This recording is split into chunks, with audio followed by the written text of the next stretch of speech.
याचं श्रेय प्रथम मी नांदेडच्या मतदारांना देतो, ज्यांनी आमच्यावर विश्वास व्यक्त पुनश्च केला आणि भाजपच्या हातामध्ये पहिल्यांदा ही महानगरपालिका सोपवली, त्याबद्दल नांदेडच्या जनतेचे लाख लाख आभार। त्याचबरोबर या देशाचं नेतृत्व करणारे यशस्वी पंतप्रधान नरेंद्र मोदी साहेब, राज्याचे मुख्यमंत्री देवाभाऊ अर्थात देवेंद्र फडणवीसजी यांच्याबद्दल विश्वास व्यक्त केलेला आहे लोकांनी। जरूर आमच्यावर विश्वास व्यक्त करत असताना माझे असंख्य कार्यकर्ते हे सुद्धा विजयासाठी तेवढेच इन्व्हॉल्व होते की त्यांनी मेहनत खूप घेतली, म्हणून त्यांचे मी आभार मानतो। साहेब, युतीसाठी तुम्ही शिवसेनेला 8 ते 10 जागा देऊ केल्या होत्या, पण त्यांनी युती केली नाही आणि आता तितक्या तुम्ही देऊ केल्या, कितक्या जागा आल्या? फक्त 4 आल्या। काय म्हणताय? तुम्ही जितक्या जागा देणार होता तितक्याच जागा आलेल्या आहेत। तितक्या जागा आल्या नाही, त्यापेक्षा निम्या आल्या, पण त्यांनी युती। आम्ही तर त्यांना सांगितलं होतं, ज्यावेळेस त्यांची चर्चा आमच्याशी सुरू होती त्यावेळेस डी.पी. सावंत होते, राजूरकर होते, आमचे चैतन्य बापू होते, आम्ही त्यांना सांगितलं होतं की मी 8 ते 10 जागा तुम्हाला निश्चित देऊ।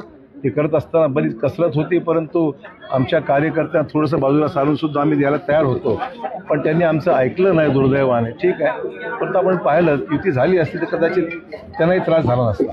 युती न होण्यामागे कुणाचं काय हेतू होता मला सांगणं कठीण आहे, त्यांचा अंतर्गत प्रश्न आहे, परंतु आम्ही स्पष्ट आमची भूमिका होती, आम्ही त्यांना सोबत घ्यायची तयारी होती। कल्याणकरांचं म्हणणं असं होतं की मी 4.5 कोटी रुपये खर्च केले आणि फक्त त्याच्यात 3 जागा आल्या, म्हणजे 2.25 कोटी जागा पडली।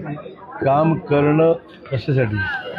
निधी खर्च केला ते निधी म्हणजे इलेक्शनसाठी खर्च केलाय?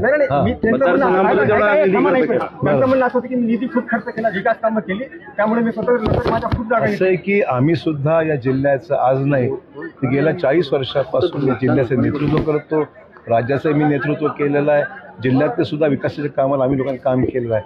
परंतु निवडणूक हा वेगळाच विषय आहे, लोकांना राजकीय स्थैर्य सुद्धा लागत असतं आणि केंद्रात आणि राज्यामध्ये सरकार जी BJPचं आहे त्या सरकारच्या माध्यमातून जिल्ह्याला अधिकचा पैसा मिळेल, विकासाच्या कामाला चालना मिळेल। मुख्यमंत्र्यांनी जे काही भाषणामध्ये विषय स्पष्ट केलेले आहेत त्या अनुषंगाने पुढची वाटचाल आपल्याला करता येईल, तो अँगल लोकांच्या मनामध्ये होता आणि म्हणून त्यांनी भाजपच्या बाजूने कौल दिलेला आहे। राष्ट्रवादीच्या आमदारांना खूप खालच्या पातळीवरची वैयक्तिक टीका केली आहे म्हणून त्यांना विचारा काय झालं त्याचं।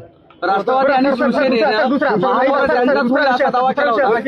काँग्रेस 10 वर थांबली, शिवसेनेला 4 जागा भेटल्या आणि एनसीपीला फक्त 2, म्हणजे तुमच्यासोबत तुमच्या विरोधात लढले कोण मग?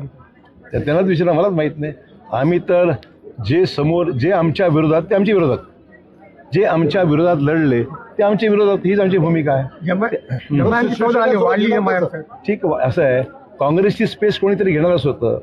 काँग्रेसच्या बद्दल ज्या लोकांना अपेक्षा होती काँग्रेस काय परफॉर्म करेल, हे लोकांना कळलं की काँग्रेस आता विरोधी पक्ष म्हणून सुद्धा ताकदीने उतरू शकत नाही।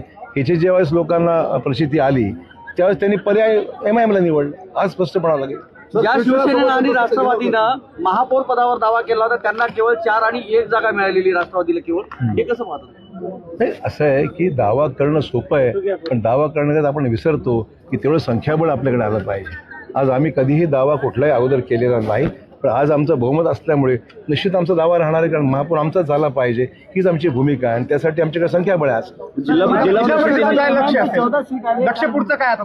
MIMची 14 सीट आले सर नांदेडमध्ये, 2012 मध्ये आले होते, 17 मध्ये संपली होती MIM, आता पुन्हा 14 सीट नांदेडमध्ये आले। असं आहे, मी तुम्हाला मगाशी स्पष्ट केलं की माइनॉरिटीज को ये भरोसा नहीं है कि कांग्रेस उनको समर्थन देकर उनका कुछ काम कर सकती है, ऐसा भरोसा लोगों को नहीं रहा। इसीलिए ने जो कांग्रेस की स्पेस थी वो MIM ने ले ली, और जो लगा था कि राष्ट्रवादी लेगी स्पेस, वो कुछ हुआ नहीं, राष्ट्रवादी को वोट नहीं मिले, वरना एक ही जगह जो आती है बड़ी मुश्किल से वो भी नहीं आती थी। तो लोगों को जो स्पेस दिखी उन्होंने पसंद किया MIM को।